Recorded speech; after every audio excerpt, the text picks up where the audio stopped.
Night settles differently in the Nevada desert.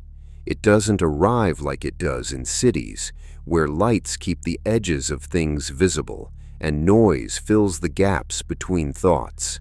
Out here, darkness is not an absence. It's a presence. It takes its time. It spreads across sand and stone with patient confidence, softening the horizon until the land seems to dissolve into the sky. There are places in the world where silence feels natural, and then there are places where silence feels managed.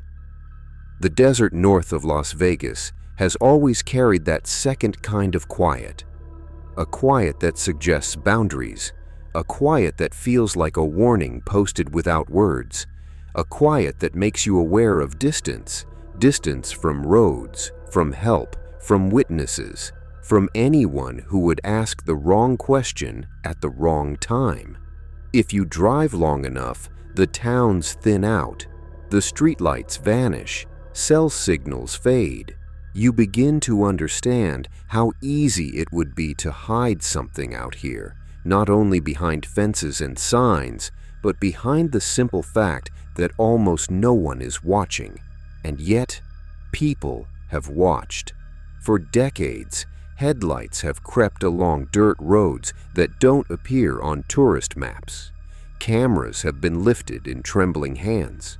Binoculars have searched the ridgelines, and above all of it, above the basins and salt flats and nameless mountains, a rumor has hung in the air like dust caught in moonlight. Not a rumor about whether the government keeps secrets, but what kind? Somewhere beyond the public boundary of the Nevada Test and Training Range, there is a story that refuses to settle. A story that, even when doubted, continues to return. Not because it has been proven, but because it fits too neatly into the shape of our unanswered questions. And near the center of that story is a man who has spent much of his life trying, in his own way, to step away from it. A man whose name is spoken softly in late-night conversations, in documentary voiceovers, and in the quiet corners of the internet where people collect possibilities like artifacts. Bob Lazar. And tonight, calmly, carefully, we're going to walk with this story the way the desert asks to be walked, slowly, with skepticism, with patience, and with just enough attention to detail that, even if you drift in and out of sleep, the thread remains in your hand. Tonight, we begin with Chapter 1. The Man Behind the Mystery. It is night again, the kind of night that feels wide, the kind that makes a person small in the best and worst ways at once. Somewhere out beyond the glow of Las Vegas, the desert stretches outward like a dark ocean, motionless, quiet, and holding its secrets close. In the distance, there are lights that do not flicker like towns. They remain steady, almost clinical, and that steadiness is part of what makes people uneasy, because steady lights in the desert usually mean one of two things: a facility or a warning.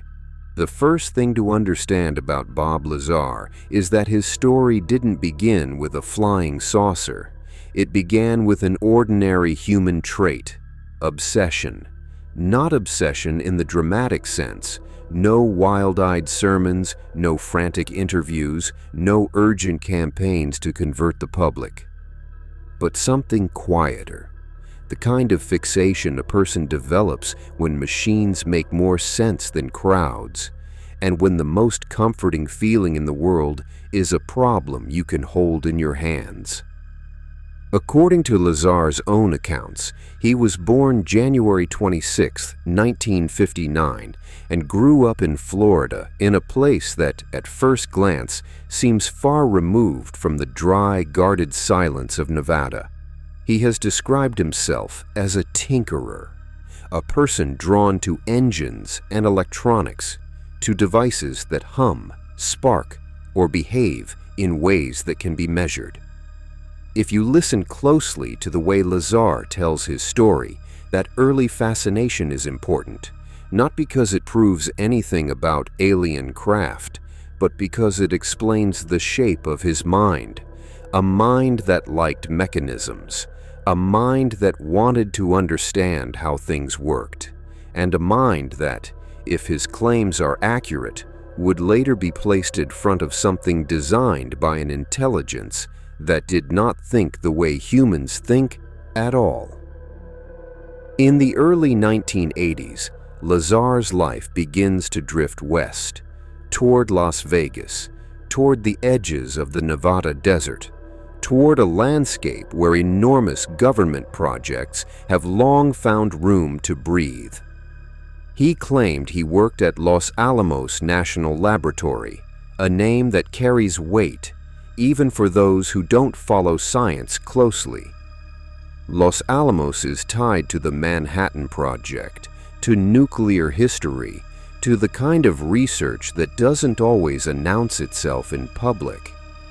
But here, very early, we meet the first major feature of the Lazar story. The records are unclear. Some people insist he worked there. Others argue he was never officially employed, or that his role has been inflated over time. There are references that appear in documents and phone books that suggest some connection, but skeptics point out that being present at a site is not the same as being a physicist with deep access, and this pattern will repeat again and again in his narrative: a claim, a counterclaim, a fragment of supporting evidence, and then a fog where the rest of the proof should be. Still, what matters for our story tonight is not deciding immediately whether every credential is real. What matters is what happened next. Because in 1989, Lazar did something that almost no one does if they truly want a quiet life. He spoke, not loudly, not in a stadium, but in a way that spreads faster than shouting ever could, because it happens through screens and through whispers and through the human tendency to repeat the strangest story we've ever heard. He appeared on Las Vegas television under the name Dennis, his face obscured, his identity hidden, and he described something so specific, so unusual, that it would permanently fuse his name with one location, Area 51, and one alleged site even closer to the heart of the secret, S4. According to Lazar, this was not simply a base, not simply a test range, but a concealed facility near Papoose Lake, south of Groom Lake, built into the mountains, designed to be invisible from a distance and disguised as part of the rock itself. He claimed the government possessed 9 craft of unknown origin, not 1, not 2, 9, and his job, he said, was to work on the propulsion system of one of them, a craft he would later describe in calm, persistent detail, a craft he called the sport model. This is where skepticism naturally rises, and it should. Because there are reasonable questions that arrive immediately, like footsteps in an empty hallway. If such a program existed, why would anyone speak? If such a facility existed, why are there no public blueprints?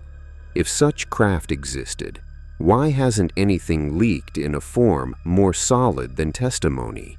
And perhaps most importantly, why is Lazar's own background so disputed?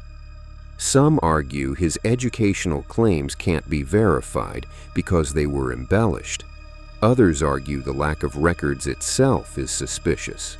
But suspicion is not proof. And in a story like this, it's easy to confuse a gap in paperwork with confirmation of a conspiracy. So we move carefully, we keep the tone quiet, we acknowledge what can be said plainly. Lazar claimed advanced education and employment.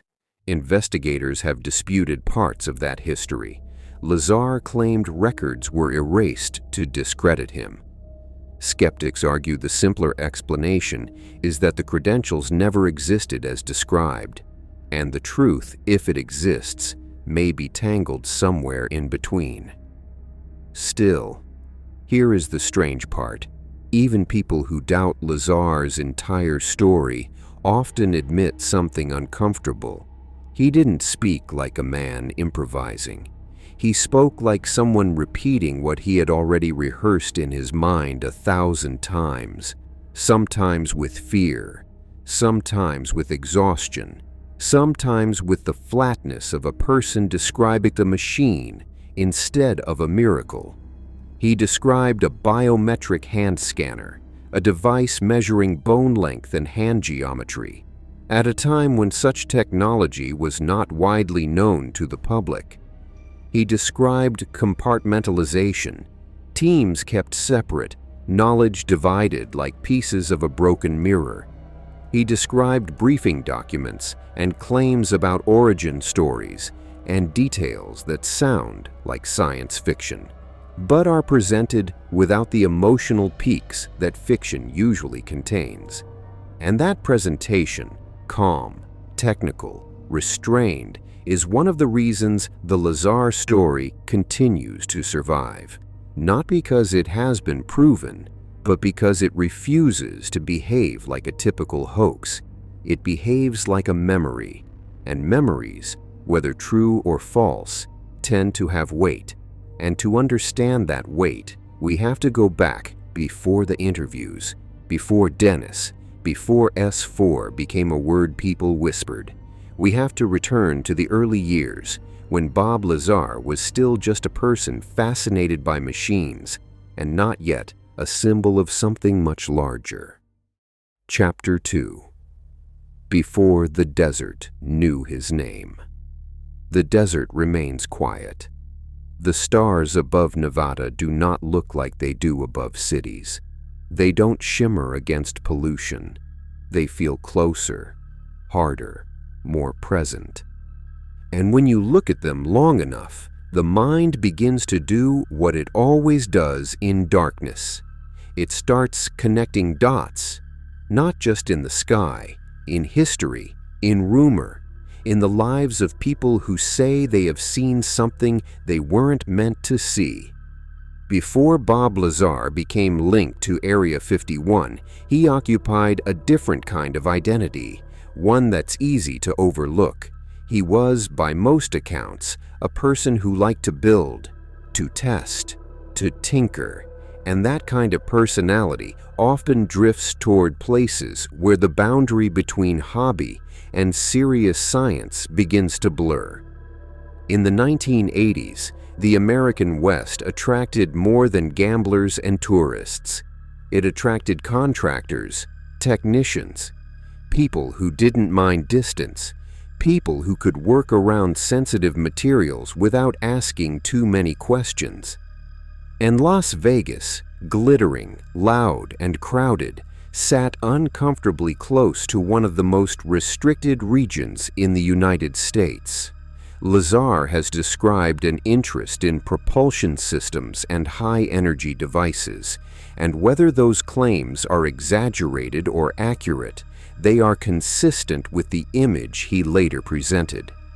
A man who is more comfortable describing a mechanism than describing himself. If you believe Lazar's account, this is the period when he becomes connected to systems larger than his personal life. He claimed he was recruited, that he underwent background checks, that he was given access to facilities he didn't even know existed.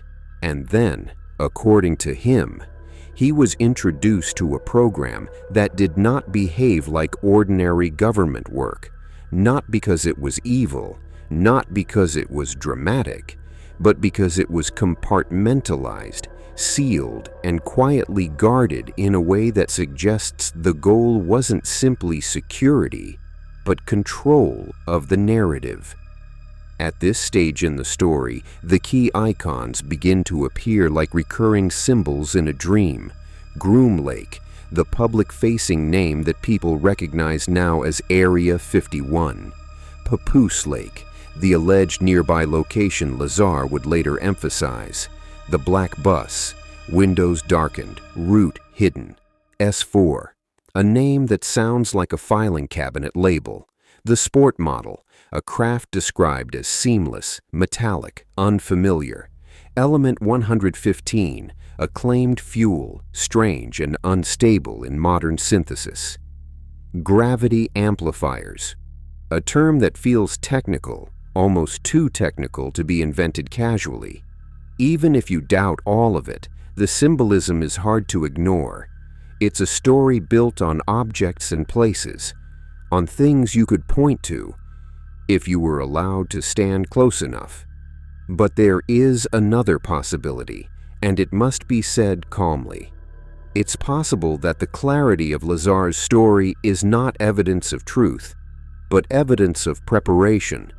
A person can rehearse, a person can study, a person can take real elements, like classified culture, like military compartmentalization, like theoretical physics concepts, and arrange them into something that sounds like an insider account.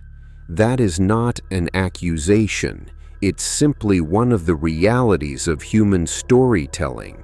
And in the Lazar case, skeptics have long argued that his knowledge could have come from reading, from social circles, from proximity to a defense-heavy region, and from a talent for technical-sounding explanation.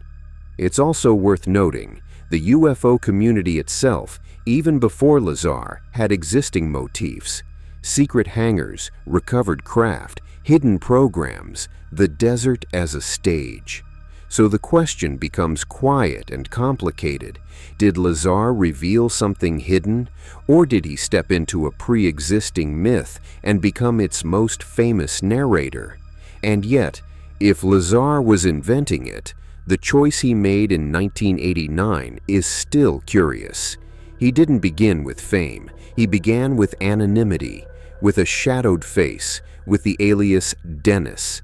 That detail matters not because it proves sincerity, but because it suggests fear. And fear, real fear, does something to the voice. It slows it, it flattens it, it makes a person measure every sentence. Listeners have said for decades that Lazar's early interviews carry that tone, not triumphant, not excited, but careful, as if he believed, at least in that moment, that speaking might come with consequences he couldn't predict. And it's here, on the edge between an ordinary tinkerer and an extraordinary claim, that we arrive at the turning point. Because once the story moves from private memory to public television, it stops being only about Bob Lazar. It becomes about institutions, about secrecy, about who gets to decide what the public is allowed to know. And next, we'll return to the moment the name S4 entered the world, quietly at first, and then spreading like a whisper that never fully dies. Chapter 3. The night the name appeared. Night again. The desert does not announce itself when something changes. It remains still, even when history bends slightly out of shape. Wind moves across dry ground. Distant lights hold their positions. Somewhere beyond the ridgelines, a facility continues whatever it was doing yesterday.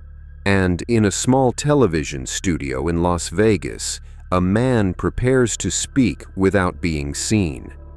In the late spring of 1989, a local news broadcast aired a segment that, at first, seemed unremarkable. The production was modest. The tone was cautious. No dramatic music, no bold claims splashed across the screen, just a voice, distorted, and a silhouette seated in shadow. The man called himself Dennis.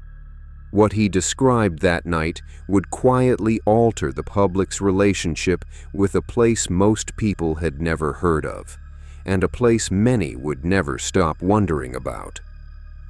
The journalist conducting the interview was George Knapp, a reporter already known for taking unusual claims seriously enough to examine them carefully.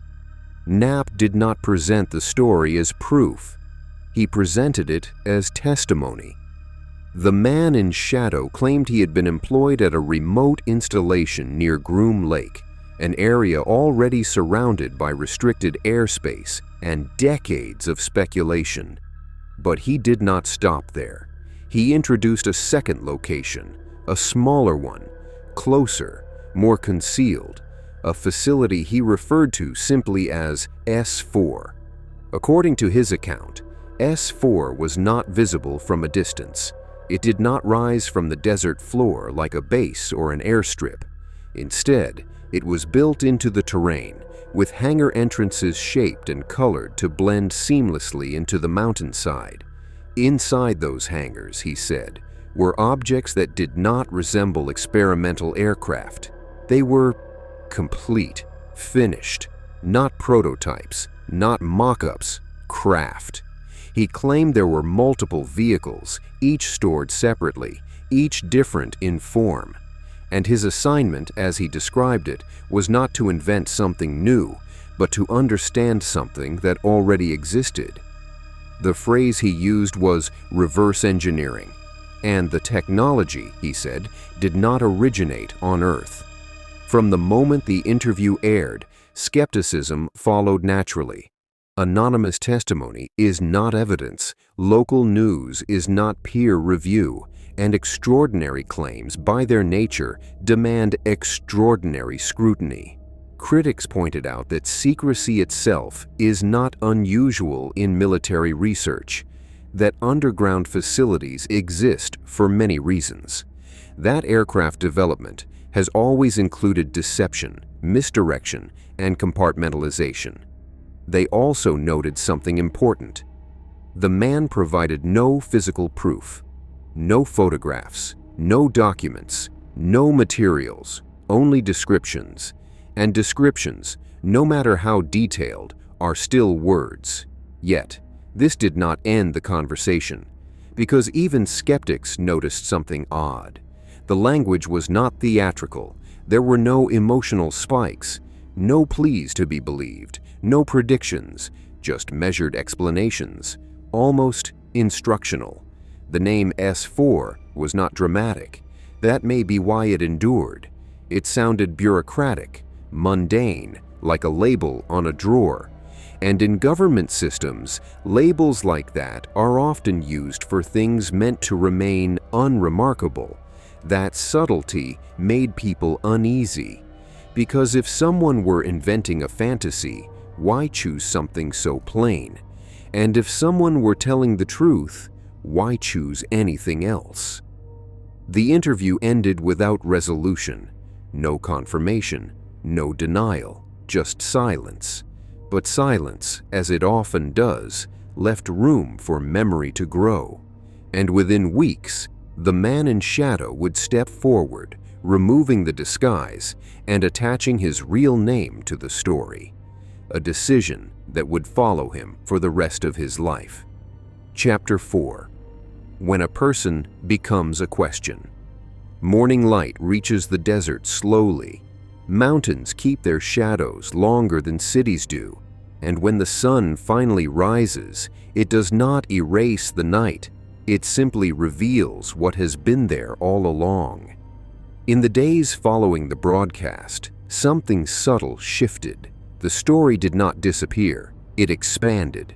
Not long after the anonymous interview, the man identified himself publicly, Bob Lazar. With that decision, the story stopped being abstract.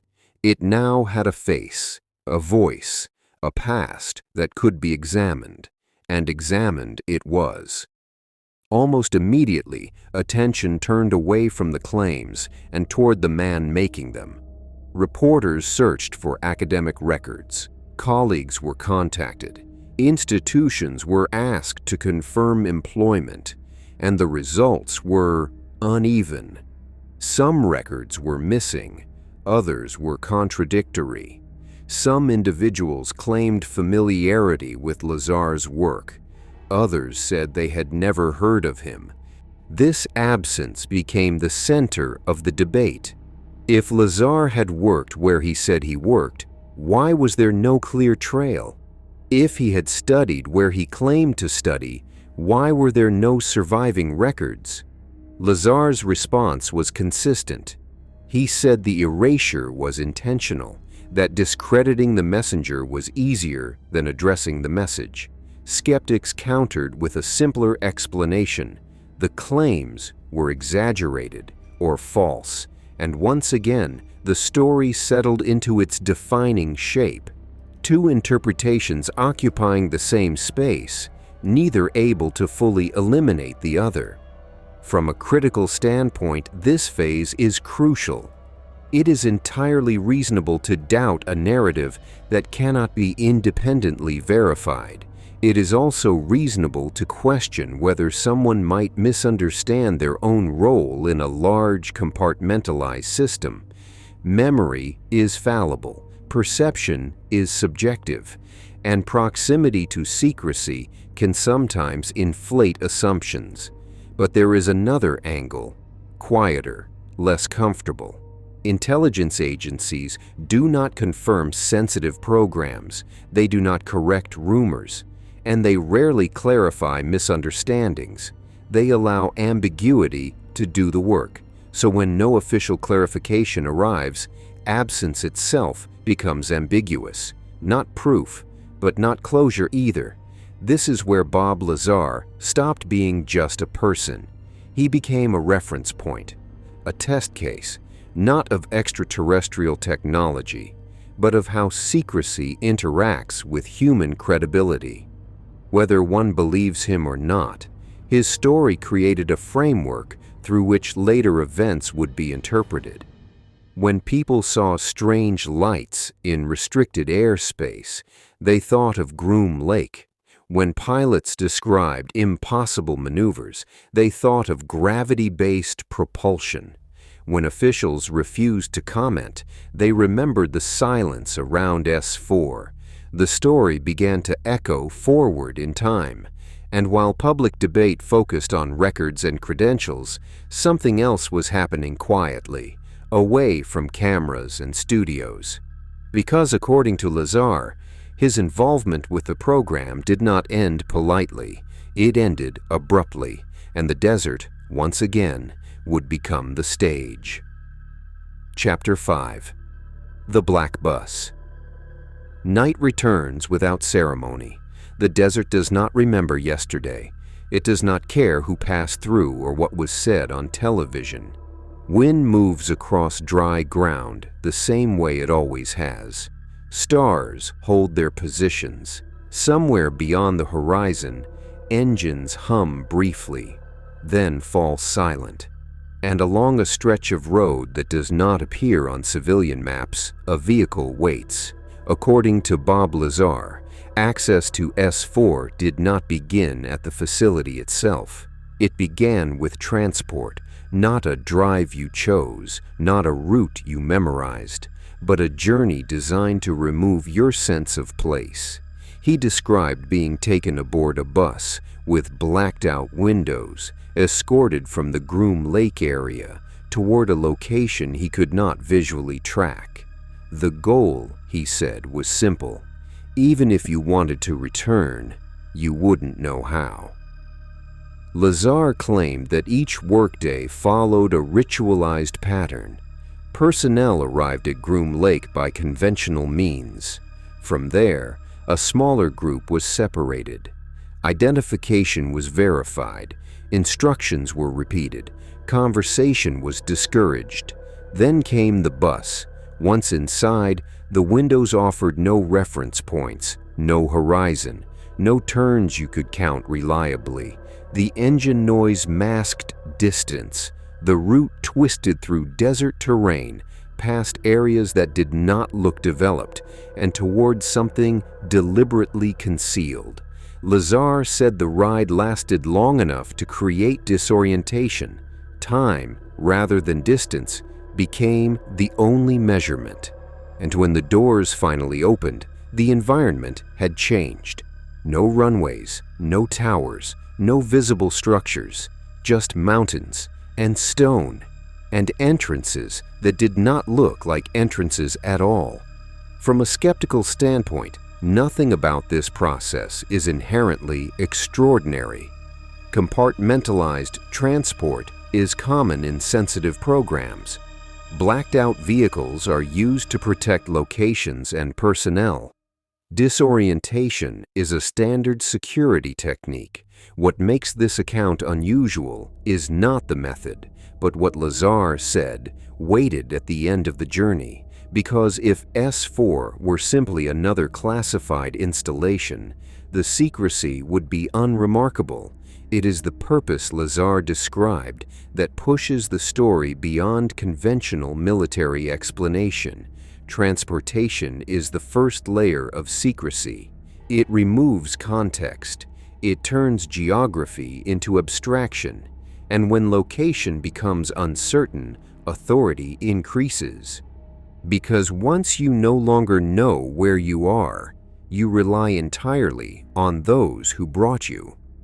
Lazar would later suggest that this psychological separation was intentional, not just to protect the facility, but to prepare the mind for what came next. And when the bus doors opened, the desert did not reveal a base. It revealed a boundary, one that marked the difference between human engineering and something else entirely. Chapter 6. The facility that didn't look like one. Silence inside a mountain is different from silence outside. It does not echo the same way. It feels contained, compressed. And according to Lazar, that silence greeted him the first time he stepped inside S4. Lazar described S4 not as a traditional underground base, but as a series of hangars carved directly into the mountainside, positioned near what he identified as Papoose Lake. From a distance, he said, there was nothing to see. Up close, the illusion dissolved. The hangar doors, according to his account, were massive, yet designed to appear indistinguishable from the surrounding rock when closed. They did not slide or roll in obvious ways. They separated cleanly, quietly. Inside, each hangar held a single object, not equipment, not components, but entire craft.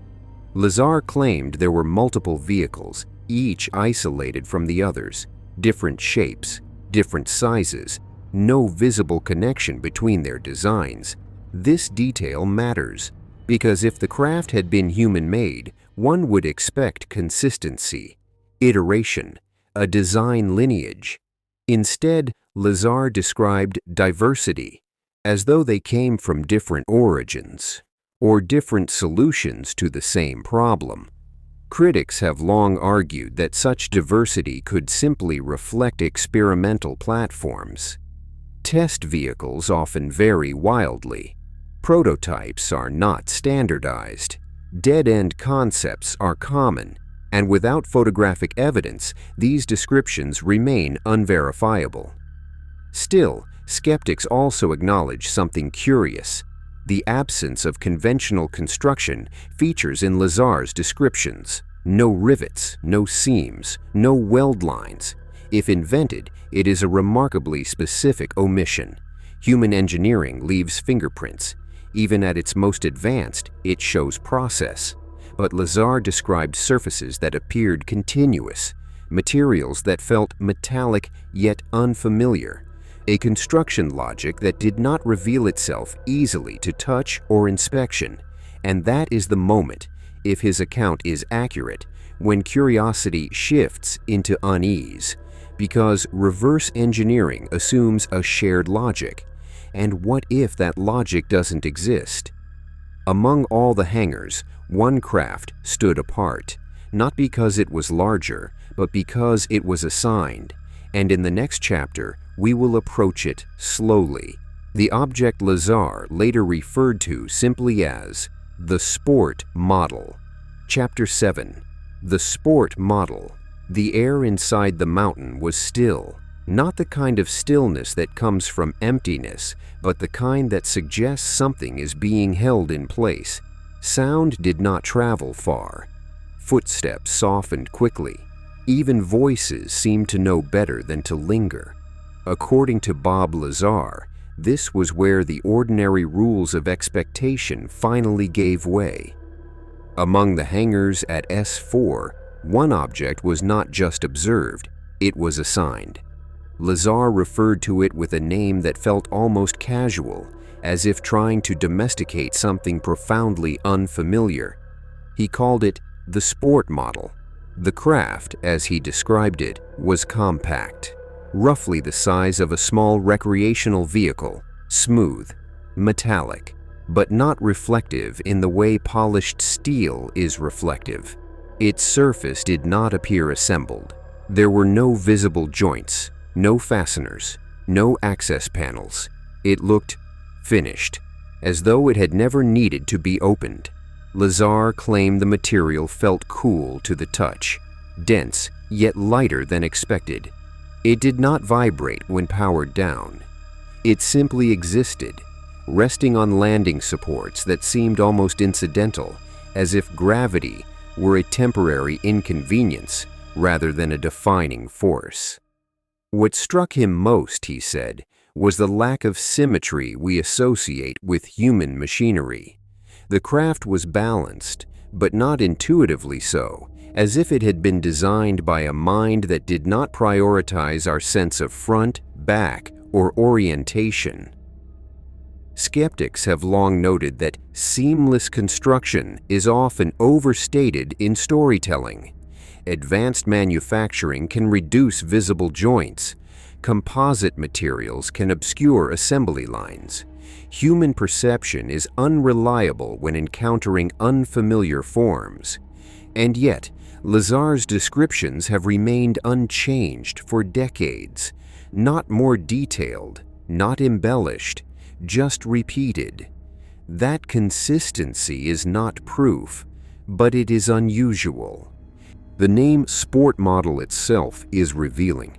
It suggests informality, a nickname, a label given by people trying to relate to something that resisted categorization, because naming is how humans assert control. And when a thing defies naming, we soften it. We make it sound smaller, less threatening, but the exterior was only the beginning, because once inside, the scale itself seemed to whisper an uncomfortable question, not how does it work, but who was it built for? Chapter 8. Inside the craft. Interior spaces shape the body before they shape the mind. Ceiling height, distance between surfaces, the way sound is absorbed. Inside the sport model, Lazar said, everything felt reduced. The interior, according to his account, did not resemble a cockpit. There were no rows of instruments, no switches, no wires. Instead, there was space, smooth curved walls, a central structure rising from floor to ceiling, and seating that did not match human proportions. Lazar described the interior height as low enough to require an adult human to stoop. The seats, if they could be called that, were small, shallow, and oddly contoured, not designed for comfort, not designed for variety, designed for a specific body, shorter, lighter, different. He did not claim to see beings, only implications. And implications, he said, were sometimes more unsettling than evidence. The central column, he was told, was the reactor. Not a generator in the conventional sense, but a system designed to create and control gravitational effects.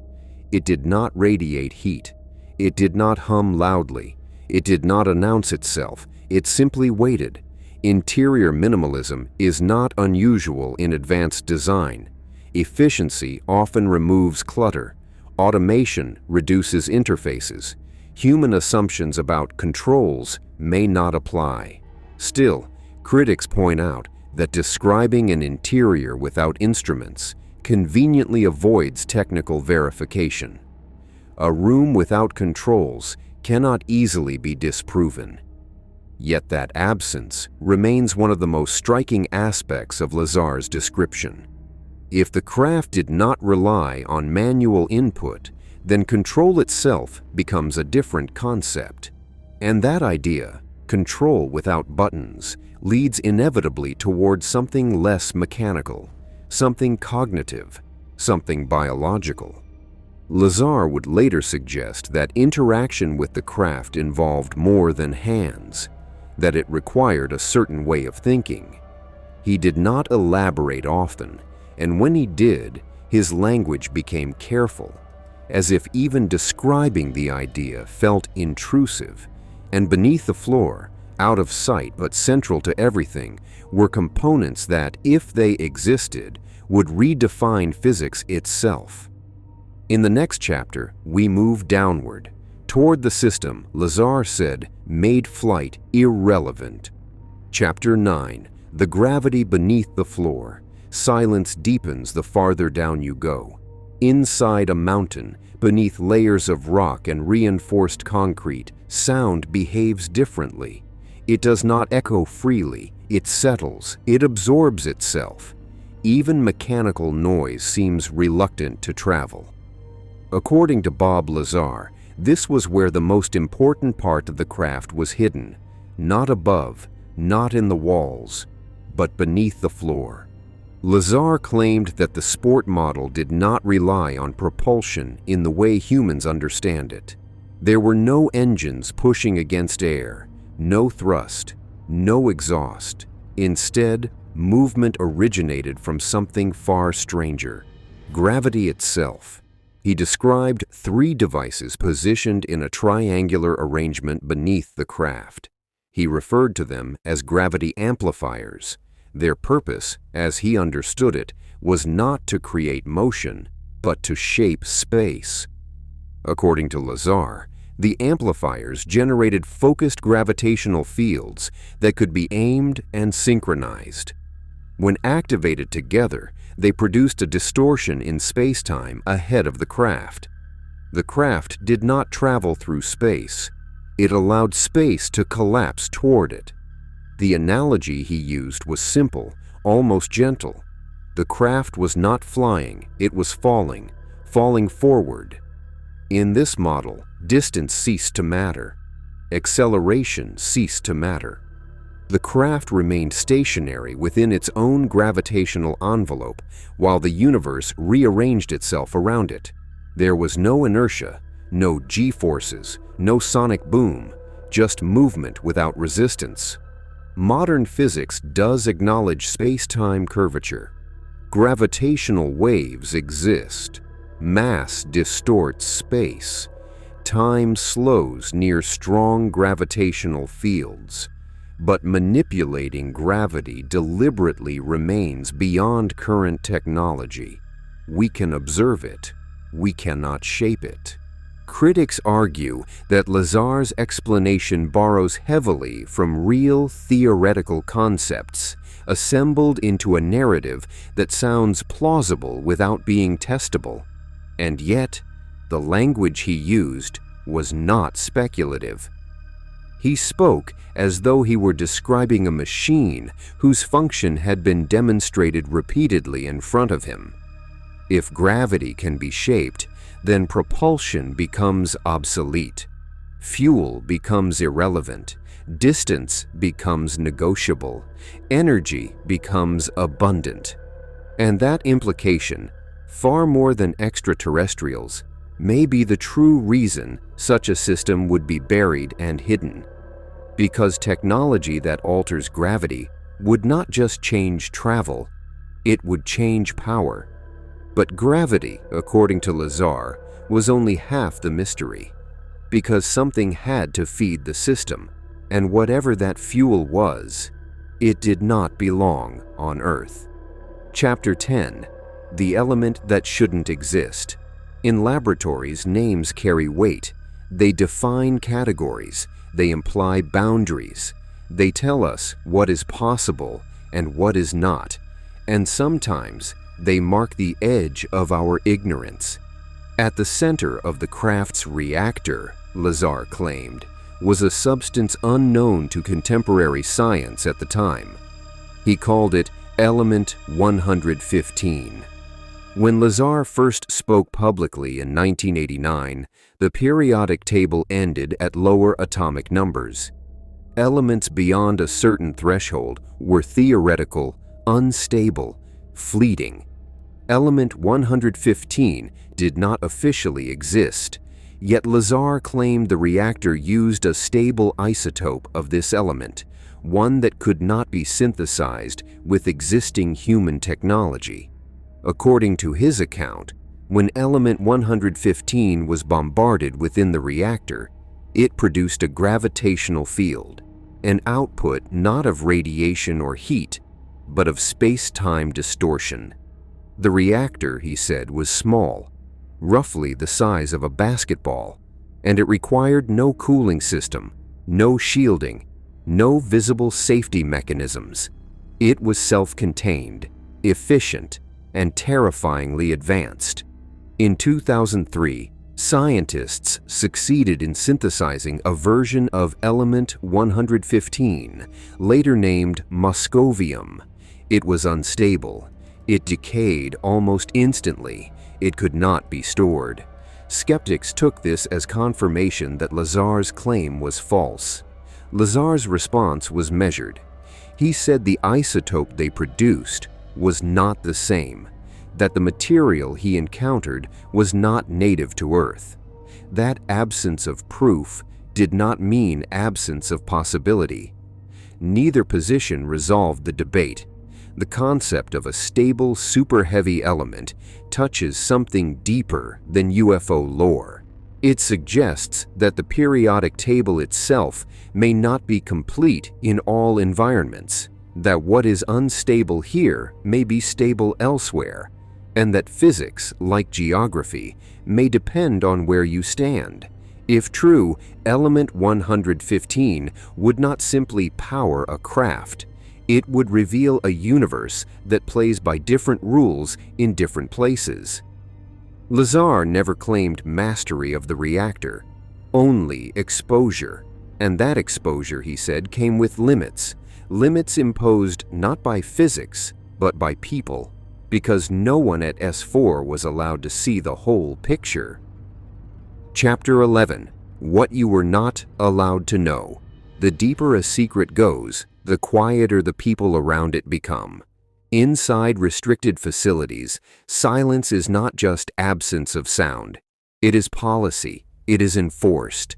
It settles into the body until restraint feels natural, until questions fade before they are spoken. According to Bob Lazar, this atmosphere defined daily life at S4.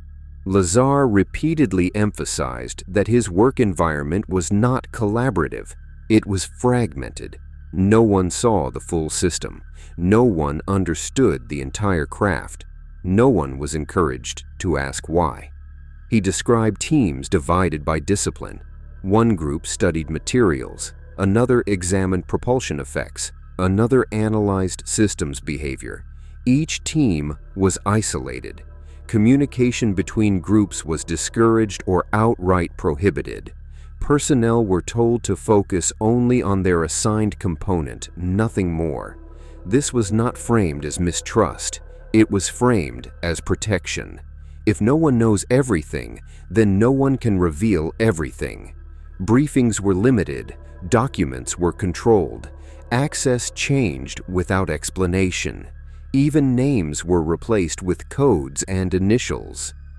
Lazar claimed that some documents he was instructed to read included speculative background information, references to origins, timelines, and encounters. But he was never told which portions were factual and which were conjecture. The ambiguity itself was part of the system. Compartmentalization is common in classified research. It limits exposure. It reduces leaks. It protects sensitive data. There is nothing inherently extraterrestrial about this structure. However, Critics note that compartmentalization also allows misinformation to circulate internally. A person may be given context that is incomplete or deliberately misleading. In such an environment, belief can grow without confirmation. What Lazar described was not just secrecy, it was epistemic isolation, a condition where understanding is impossible by design. And when understanding is impossible, interpretation fills the gap. This does not validate the claims, but it explains how certainty, real or perceived, can form under pressure. And pressure, Lazar said, was never far away. It was built into the walls, into the schedules, into the unspoken rules that followed him beyond the facility itself. Chapter 12. Watching the Watchers. Surveillance rarely announces itself. It reveals itself indirectly, in patterns, in repetition, in the feeling that coincidence has begun to work too hard. According to Lazar, the sense of being monitored did not end when he left S4. It followed him. He described noticing vehicles parked near his home, always similar, always present for long stretches. Gone by morning. Helicopters appeared overhead more frequently than before. Phone lines produced unfamiliar sounds, clicks, delays, faint echoes. None of this on its own was proof, but together it created a constant tension. At S4, security personnel were visible, armed, direct, unambiguous. Outside the facility, security became subtle, psychological. Lazar said this shift unsettled him more than the presence of guards ever had. Because outside the gates, there were no rules he could see. Stress alters perception.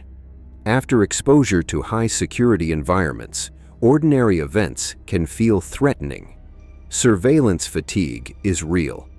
Skeptics argue that Lazar's interpretation of these experiences may reflect anxiety rather than actual monitoring, and without corroboration, these claims remain subjective. But even if the surveillance was imagined, the effect was real. Fear does not require proof. It only requires uncertainty. And in that uncertainty, Lazar's behavior began to change. Because when a person believes they are being watched, they start to wonder who else might already be looking. Chapter 13. The nights they should not have been there. Night in the desert feels permissive. It opens space. It hides distance. It makes unlikely decisions feel temporarily reasonable. Under a moonless sky, even guarded land can appear empty. And in that emptiness, curiosity finds room to breathe. According to Bob Lazar, there came a moment when observation turned into action, not because he wanted proof, but because he wanted reassurance. Lazar said he chose specific nights deliberately, midweek, late, quiet. He claimed that certain test schedules followed predictable patterns he noticed only because he had been close enough to see how carefully everything else was controlled. He invited a small group of people he trusted, not journalists, not believers, just individuals he believed would understand what they were seeing, even if they could not explain it. They drove beyond the edge of Las Vegas, beyond the glow of casinos, toward a stretch of desert overlooking restricted land near Papoose Lake. No signs marked the boundary clearly, just darkness. They parked at a distance and waited. From a skeptical viewpoint, this moment raises immediate questions. Why risk exposure? Why bring others? Why test the perimeter at all? Critics argue that if Lazar truly feared retaliation, this behavior makes little sense. Others suggest this is precisely how fear behaves. It pushes people to confirm reality before it slips away. The decision to go into the desert was not about defiance. It was about grounding, seeing something again outside the controlled environment would either restore confidence or dismantle belief entirely. And then, according to Lazar and those with him, something appeared. Chapter 14. Light without sound. The desert sky absorbs sound differently at night. Without wind, without insects, without engines, the absence becomes noticeable. Silence sharpens attention. Every movement feels amplified. Then, above the ridgeline, light. Lazar described a luminous object rising into view, not abruptly, not dramatically. It emerged slowly, hovering above the terrain, as if the air itself were supporting it. The light was not blinding. It was contained, soft around the edges, steady at the core. It moved without visible propulsion, no exhaust, no roar, no aerodynamic surfaces. It hovered, then shifted sideways, then stopped again. Each movement defied the expectations built by conventional aircraft. There was no acceleration curve, no deceleration lag. It simply relocated. Lazar reportedly recognized the motion immediately. He said it matched what he had seen at S4. The same orientation, the same silence, the same refusal to obey inertia. Those with him watched without speaking. Cameras were raised, but the footage, if it existed, captured only fragments. Light against darkness. Motion without context. Lights in the desert sky have many explanations. Aircraft, flares, atmospheric phenomena, and poor lighting conditions can distort perception. Skeptics argue that expectation shapes experience, that seeing something unusual does not mean seeing something unknown. Yet those present maintained that this was different, not extraordinary, just wrong. The most unsettling aspect, according to Lazar, was not what the object did. It was what it didn't do. It did not announce itself.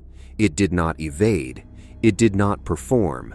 It behaved as though no one was watching, and that indifference, he said, was unmistakable.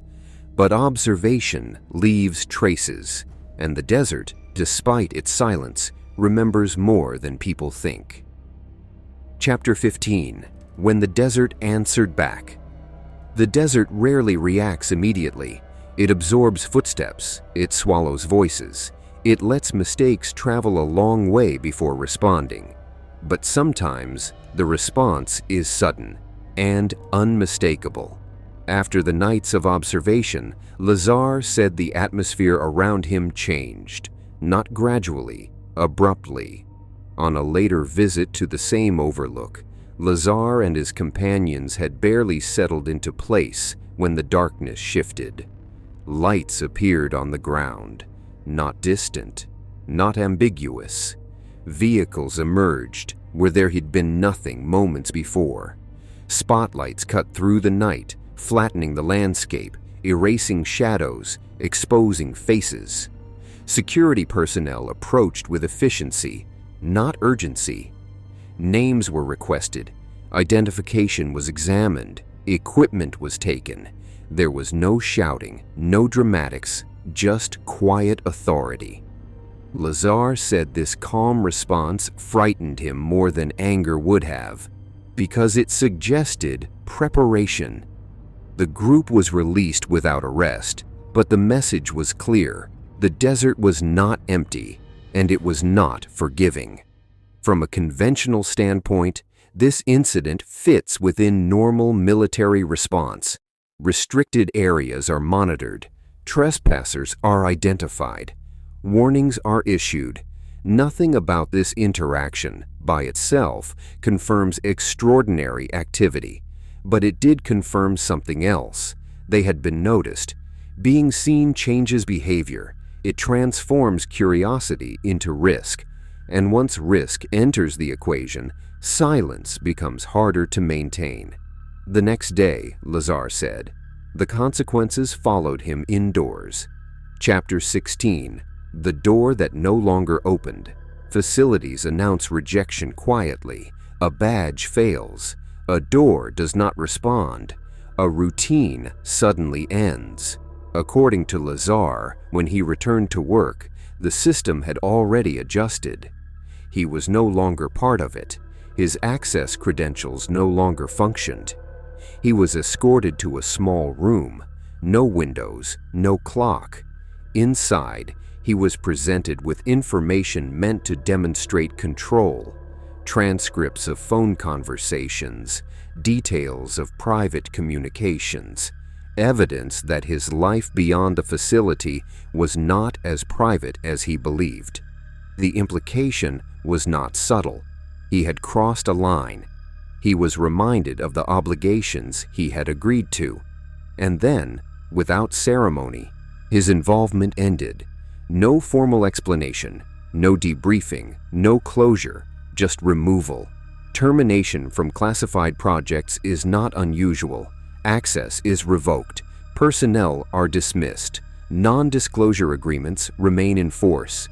What remains unclear is whether Lazar's removal was disciplinary, precautionary, or unrelated to his claims. The absence of documentation leaves room for interpretation. For Lazar, the sudden loss of access did not bring relief. It brought vulnerability. Because once a person is cut loose from a system built on secrecy, they are no longer protected by it. They become isolated, and isolation is dangerous.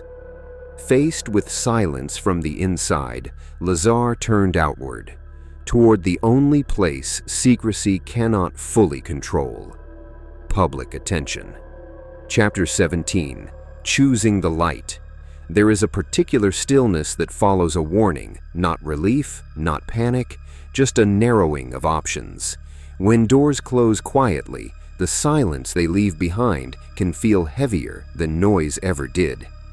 After his removal from S4, Bob Lazar faced a decision that did not feel heroic. It felt practical. He had no access, no institutional protection, and no certainty that remaining silent would keep him safe. According to Lazar, the realization came slowly. If he was already considered a liability, then silence no longer offered security. What it offered was invisibility, and invisibility can be dangerous. So he reached out, carefully, to someone known for approaching unusual stories without mockery or haste: George Knapp. The choice was deliberate. Not a national network, not a tabloid, a local journalist with patience. Lazar did not ask to be believed, he asked to be heard. Critics argue this moment marks the transition from witness to self-promotion. That public exposure creates incentive, that attention reshapes memory, that once a story becomes public, it evolves. And this concern is valid. Public narratives rarely remain static.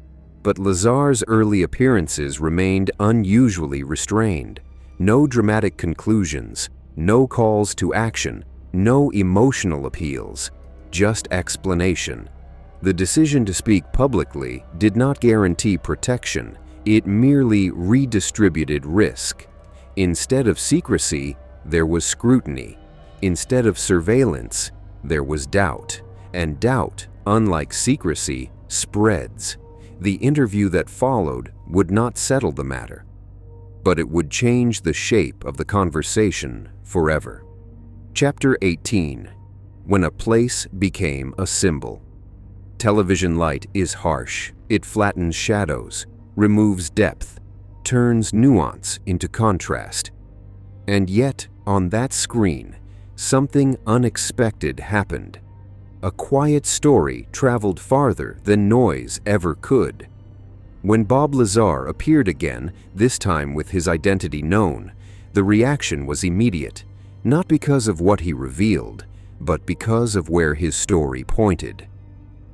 Until then, Area 51 was an obscure designation, a footnote in aviation records, a restricted airspace few could locate on a map. After the broadcast, it became a symbol of secrecy, of unanswered questions, of the possibility that the government knew more than it admitted. People began looking toward Groom Lake with new curiosity. Satellite images were analyzed. Flight restrictions were scrutinized. Old rumors resurfaced. Lazar's account gave those rumors a structure, not proof, but coherence. Skeptics argue this effect says more about human psychology than hidden craft. Mystery attracts attention. Secrecy invites speculation. Symbols form where information is scarce. Area 51 became a projection screen, not necessarily a revelation, yet symbols matter. They organize belief. And once a place becomes symbolic, it cannot return to anonymity, no matter what is found or not found there. As public interest surged, scrutiny intensified, and soon the focus shifted away from the desert and back toward the man himself. Chapter 19. Paper Trails and Missing Footprints. Morning returns to the desert without answers. The sun rises over Groom Lake the same way it always has, indifferent to speculation. Roads remain closed, signs remain silent, and somewhere, in filing cabinets and databases, records either exist or they do not. As Bob Lazar's claims spread beyond local television, attention turned toward verification, not of spacecraft, but of paperwork. Journalists, researchers, and skeptics began searching for evidence of Lazar's academic and professional past. They contacted universities, they examined alumni lists, they searched archived publications. What they found was absence. No confirmed degrees from elite institutions, no clear employment records matching his descriptions. Only fragments. A newspaper article mentioning his technical work, a directory listing his name at a research facility, colleagues who vaguely recalled him, but not his role. For supporters, this absence was suspicious. For critics, it was decisive. They argued that credentials matter because they anchor expertise. Without them, claims lose weight. Lazar responded calmly. He did not produce new documents. He did not escalate his defense. He simply said the records had been removed. From a rational standpoint, erasing educational history on a large scale would be difficult. Universities keep redundant records. Alumni networks persist. Memories multiply. Skeptics argue that bureaucratic erasure is rarely total. But supporters counter that intelligence agencies specialize in influence, not perfection. That undermining credibility does not require total erasure, only enough doubt. And doubt, once planted, spreads easily. This phase marked a shift. The debate was no longer about technology. It was about trust, about whether a person's story can survive without institutional backing, and whether truth always leaves a clean paper trail. As questions mounted, the scrutiny intensified, and scrutiny, once focused, rarely remains civil. Chapter 20. Credibility under pressure. Public attention behaves like gravity. It pulls inward, it compresses, and eventually it distorts whatever it surrounds. As skepticism sharpened, criticism became personal. Commentators dissected Lazar's past, his finances, his associations, his behavior. Anything that could weaken credibility became relevant. Legal troubles unrelated to his claims were amplified. Personality traits were analyzed. Motives were questioned. Was he seeking attention? Was he misremembering? Was he deliberately misleading? Lazar rarely responded directly. He did not counterattack. He did not organize defenses. He appeared resigned. In interviews, his tone remained flat, almost weary. He did not insist on belief. He simply repeated what he said he experienced.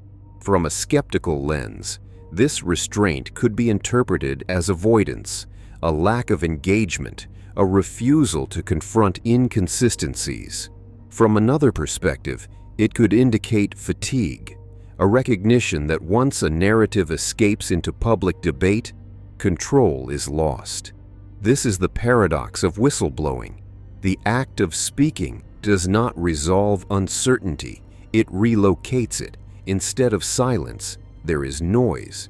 Instead of secrecy, there is argument. And in that argument, truth, whatever it is, becomes harder to see. Eventually, the noise faded, not because questions were answered, but because attention moved on. Chapter 21. When stories refuse to fade. Years pass quietly in the desert. Wind smooths footprints. Sun bleaches color from signs. Even fences rust without complaint. But some stories do not erode. They settle. After the initial surge of attention, Bob Lazar's story did not end. It entered a different phase, one defined not by headlines, but by repetition. In the years following his interviews, Lazar largely withdrew from public life. He did not publish a manifesto. He did not lead a movement. He did not tour conferences. Instead, his account lingered in the background. Late-night radio shows replayed clips. Documentaries referenced his testimony. Online forums archived transcripts and diagrams. The story survived not because it was proven, but because it remained unchanged. Details did not escalate. Claims did not expand. No new revelations appeared. For some, this consistency was suspiciously careful. For others, it was precisely what made the story difficult to dismiss. Skeptics argue that repetition does not equal truth. A rehearsed story can remain stable indefinitely. Memory can crystallize around belief. But they also note something unusual. Lazar rarely corrected interpretations or added clarifications, even when they drifted. He let the story exist independently of him. Most fabricated narratives require maintenance. They need reinforcement. They evolve. Lazar's did not. It simply stayed. Like a landmark you stop noticing until someone new points it out. And then, occasionally, reality seemed to brush against the edges of the story in small ways, quiet ways. Chapter 22. Small details, long shadows. Some confirmations do not arrive as announcements. They arrive as footnotes, as photographs, as forgotten patents, as technology revealed long after its first mention. One such detail continued to resurface in discussions about Lazar's credibility, a device he had mentioned almost in passing. During his early descriptions of S4, Lazar spoke about a biometric hand scanning device, not fingerprinting, not retinal scanning, but a system that measured bone structure within the hand. At the time, the idea sounded futuristic, if not implausible. Years later, images emerged of military and research facilities using remarkably similar devices. Not identical, not definitive, but close enough to raise eyebrows. Supporters called it validation. Skeptics called it coincidence. But coincidence does not erase curiosity. The same pattern repeated elsewhere. Descriptions of extreme compartmentalization, references to black-budget projects, claims that advanced research often runs decades ahead of public knowledge. None of this confirmed alien craft, but it did confirm something else. The world Lazar described was not imaginary. It existed, whether or not his role within it was what he claimed. Technological convergence is real. Ideas emerge simultaneously in different places, and retroactive interpretation is dangerous. Seeing parallels after the fact does not prove foresight, yet even critics concede that some of Lazar's far-fetched details aged better than expected. The danger of stories like this is not belief, it is certainty, and Lazar never asked for certainty. He described fragments, others connected them. As time moved forward, something else changed as well, not Lazar, but the world around him. Chapter 23. When the world caught up. Time does not rush in the desert. Decades pass the way nights do, quietly, without announcement. The same mountains watch the same skies. The same restricted airspace remains restricted. And yet, something subtle begins to change, not in the landscape, in the conversation.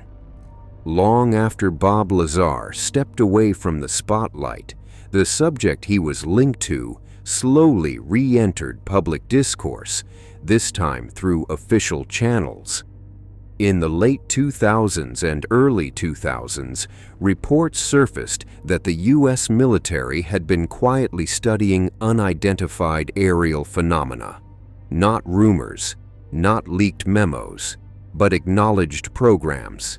Videos recorded by naval pilots were released. Objects were observed performing maneuvers that defied conventional expectations. Instant acceleration, sudden directional shifts, no visible propulsion. The language used by officials was careful. They did not say extraterrestrial. They did not say alien. They said unidentified. And that distinction mattered because it reopened space for uncertainty without committing to explanation.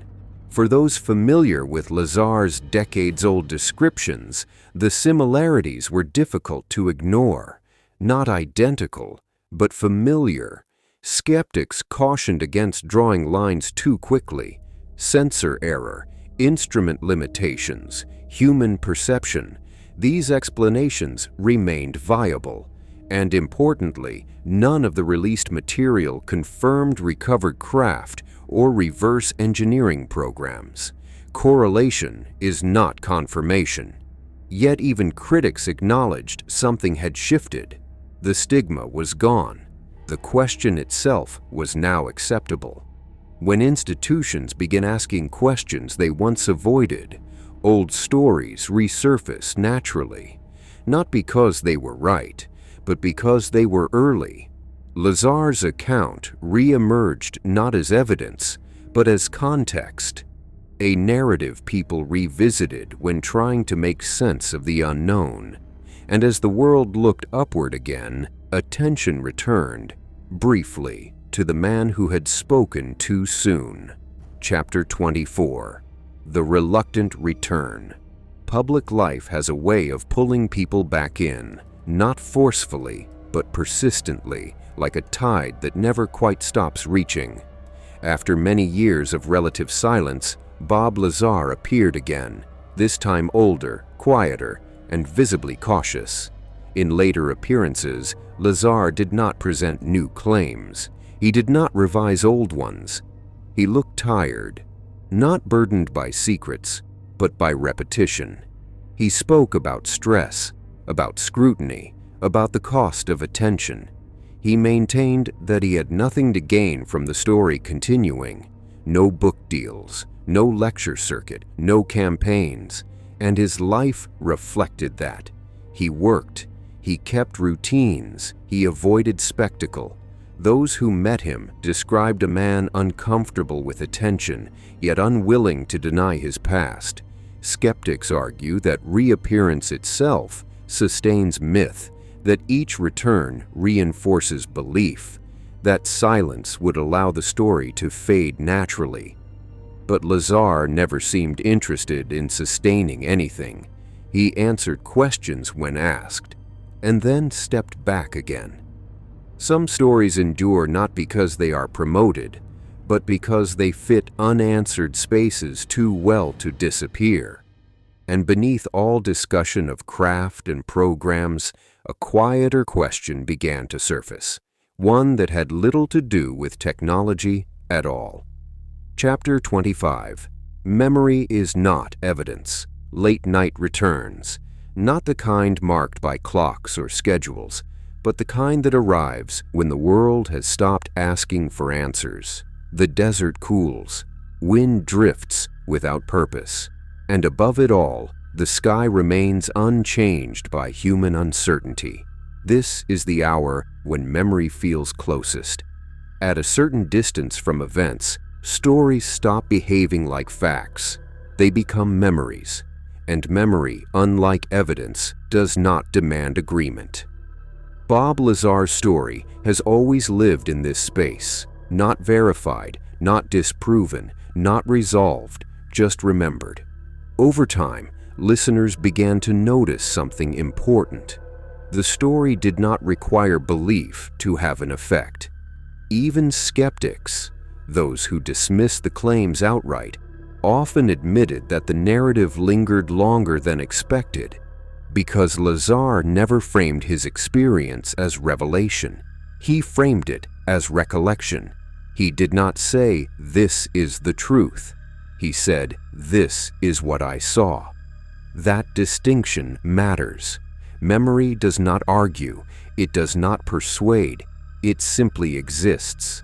Psychologists have long noted that memory is unreliable. It reshapes itself, it fills gaps, it aligns with expectation, and over time, even sincere recollections can drift. From this view, Lazar's consistency could reflect reinforcement rather than accuracy. A story repeated long enough becomes stable, not because it is correct, but because it has settled. Yet memory also carries something else: weight, the kind that presses gently but persistently, asking not to be resolved, but to be acknowledged. And perhaps that is where Lazar's story belongs, not as proof, but as pressure, a reminder that uncertainty does not disappear just because we wish it would. And from memory, the story widens further, away from one man, towards something older and quieter. Chapter 26: Why Secrets Outlive People. Governments change, administrations rotate, budgets expand and contract, but secrecy remains. Long after individuals fade from relevance, institutions continue, and with them, the structures that protect information. Throughout history, secrecy has followed the same pattern: first classification, then distance, then time. The longer something remains hidden, the easier it becomes to justify keeping it that way. Not because it is dangerous, but because revealing it would require explaining why it was hidden in the first place. In this sense, secrecy becomes self-sustaining. If Lazar's story were entirely false, silence would be easy. If it were entirely true, silence would be necessary. And in both cases, ambiguity serves power. This is not unique to UFOs. It applies to surveillance programs, weapons development, diplomatic actions, and so the absence of confirmation tells us very little, but the persistence of silence tells us something else. Of course, secrecy also protects the mundane. Most classified projects are not extraordinary. They are simply unfinished, uninteresting, or strategically irrelevant to the public. The danger lies in assuming that silence implies significance. Sometimes it implies nothing at all. And yet, humans do not wonder without reason. We wonder when patterns repeat, when stories echo across decades, when different witnesses describe similar impossibilities using different language. We wonder because curiosity is not optional, it is built in, and that curiosity, unresolved, leads us gently toward the end, not a conclusion, but a pause. Chapter 27: The Question That Remains. The night grows thinner now, not because morning is close, but because attention has softened. Thoughts slow. The desert cools further. Even the wind seems to pause, as if listening for something that never quite arrives. This is the hour when stories loosen their grip. After all the details, the interviews, the debates, the diagrams and doubts, one thing becomes clear. Bob Lazar's story does not end with an answer. It ends with a question. Strip away the names, remove the facilities, forget the diagrams and disputed records.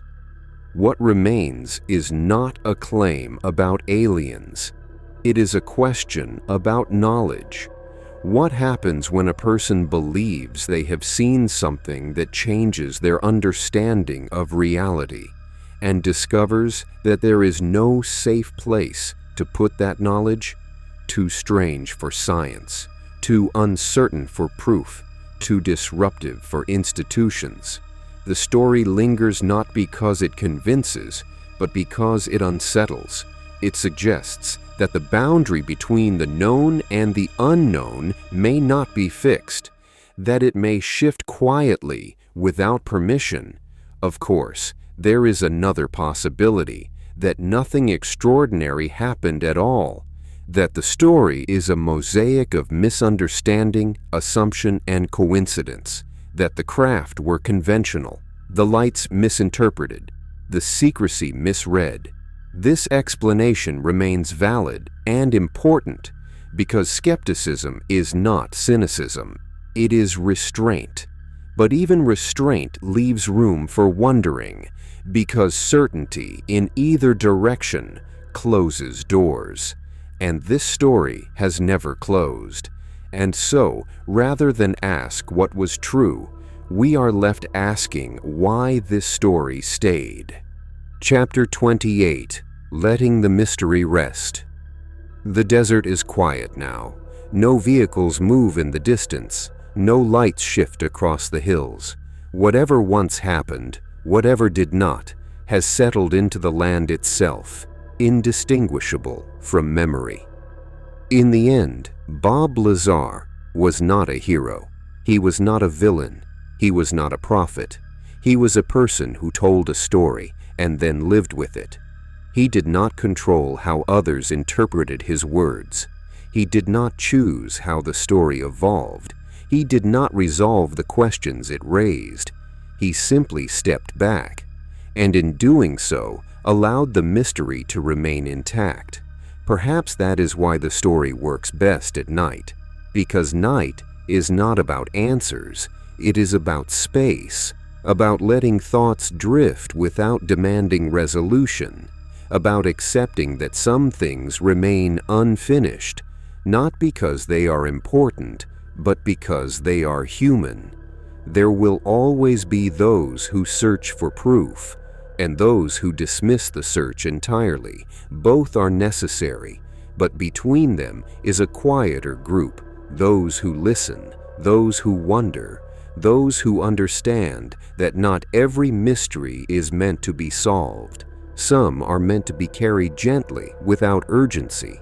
If there is meaning here, it is not in spacecraft or elements or hidden bases.